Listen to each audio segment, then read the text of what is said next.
एक लंबे समय पहले एक सुंदर सा गांव था। उस गांव में रंगैया और विमला नामक पति पत्नी रहते थे। रंगैया को उसके पिता का दिया हुआ एक खेत था। वो उसी में खेती करके फसल उगाता था। वो एक सुनहरा गर्मी का मौसम था। उसका फसल खेत में ही था, इसीलिए उसने फैसला किया कि फसल को जब तक खेत से नहीं निकालेगा तब तक वो खेत में ही सो जाएगा। विमला, विमला। हाँ जी, क्या हुआ? आज से जब तक फसल मेरे हाथ में नहीं आएगा ना, तब तक मैं खेत में ही सो जाऊंगा। ठीक है जी, ख्याल रखिए। ऐसे रंगैया उसके खेत में सोने जाता है। गर्मी की मौसम होने पर खेत में ठंडी हवा चल रही थी और वो आराम से सोता है।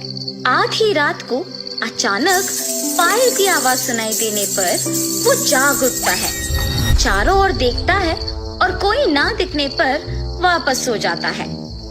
थोड़ी देर में वापस उसे पायल की आवाज सुनाई देने पर डर के मारे जाग उठता है।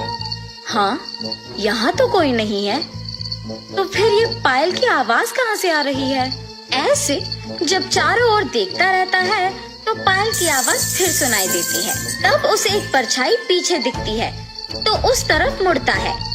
दिखने में भयानक एक भूत उसके सामने आके खड़ी हो जाती है। उसे देख बाप रे, भूत भूत! ऐसे डर के मारे चिल्लाते हुए बिना पीछे मुड़े घर की ओर भागने लगता है। वो भूत सिर्फ आधे रास्ते तक उसका पीछा करती है।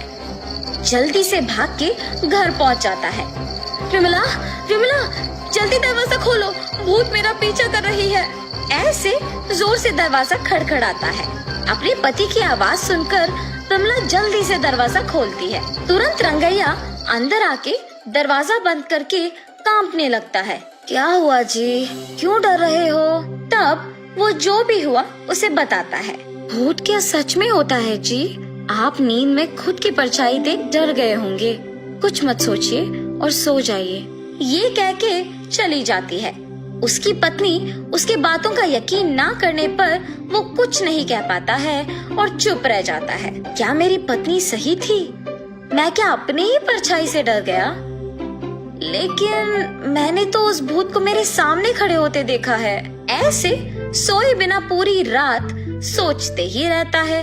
खेत में फसल के बारे में छोड़कर डर के मारे बेचारा घर पे ही रहता है। सुनिए, रात होने वाली है जी, आप क्या खेत नहीं जाएंगे?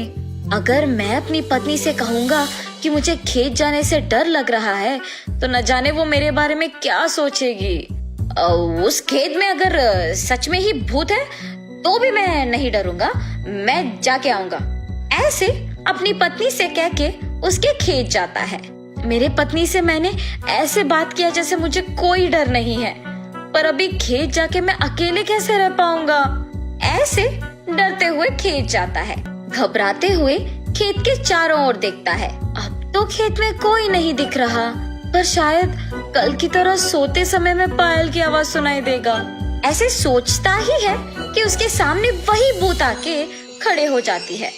कल तो तुम बच गए, पर आज मैं तुम्हें बचने नहीं दूंगी। मुझे कुछ मत करो, मैं यहाँ वापस कभी नहीं आऊंगा, मुझे छोड़ दो। तुम्हें छोड़ दूं? हा हा हा। ऐसे जोर से हंस के रंगैया को गायब कर देती है। सुबह हो गया, मेरे पति अब तक लौट के क्यों नहीं आए? ऐसे अपने पति का इंतजार करती रहती है, पर शाम होने के बाद भी जब वो घर नहीं लौट आए, वो सोच में पड़ जाती है।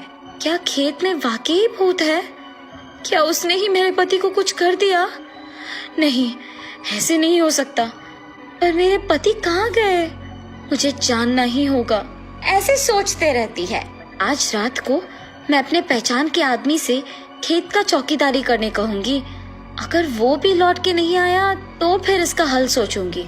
ऐसे फैसला करके विमला अपने पहचान के एक आदमी को खेत की चौकीदारी करने भेजती है। पर जब वो आदमी भी सुबह लौट के नहीं आता है, तब घबरा के सोचने लगती है, क्या मेरे पति की बातों के मुताबिक वहाँ एक भूत है? जिस आदमी को मैंने चौकीदारी करने भेजा, क्या उसको भी भूत ने कुछ कर दिया? अब मैं इस समस्या का हल कैसे ढूंढूंगी? ऐसे सोचकर खेत को जा रही थी जब रास्ते में उसे एक तितली कांटों के बीच फंसे हुए नजर आती है। उसे उन कांटों से आजाद करते ही वो तितली एक देवता के रूप में बदल जाती है और उसके सामने प्रकट होती है। ये सब देख विमला आश्चर्यचकित हो जाती है। एक साधु की श्राप के वजह से मैं एक तितली बन गई।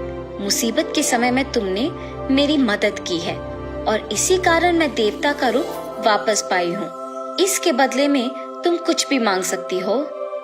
ये देवता तो मेरी मुसीबत का पक्का हल निकालेगी। मेरे पति को उस भूत से आजाद करने के लिए मेरे पास सिर्फ ये एक मौका है। ऐसे वो उस देवता को सब कुछ बताती है। उस भूत से मेरे पति को बचा के उस भूत को हमेशा के लिए हमारे खेत से भिजवाने का हल बोलिए माता। ठीक है, मैं जो कहूँगी वो कर सकोगी ना? हाँ, जरूर करूँगी। ऐसे कहने पर देवता विमला को एक मंत्र बोलती है। मैंने जो मंत्र कहा है वो तुम्हें उस भूत को देखने के तुरंत बाद अपनी आंखें बंद करके मन में कहना होगा। तब वो भूत तुम्हें छोड़ के चली जाएगी और उस भूत से तुम छुटकारा पा सकोगे। ऐसे कहने पर वो खुशी से अपने खेत जाके रात होने तक वहीं रुकती है। आधी रात को उसे अचानक पायल की आवाज सुनाई देती है। कहीं से तो पायल की आवाज आ रही है। भूत को देखते ही मुझे उस मंत्र को कहना होगा। ऐसे सोचते ही कुछ दूरी में उसे एक परछाई दिखती है। उसी तरफ मुड़ने पर वो भूत उसके सामने आकर खड़े हो जाती है। उस भूत को देखते ही वो अपने मन में उस देवता के द्वारा दिया हुआ मंत्र अपने मन में कहती है। उससे वो भूत गायब हो जाती है। अपने पति के साथ ही वो चौकीदार भी आजाद हो जाते हैं। उस भूत से छुटकारा पाने के लिए सभी विमला का अभिनंदन करते हैं और सभी खुश होकर वहाँ से घर चले जाते हैं। उस खेत से भूत का चले जाने पर रंगैया आराम से खेती करके फसल उगाते हुए खुशी से जीता है।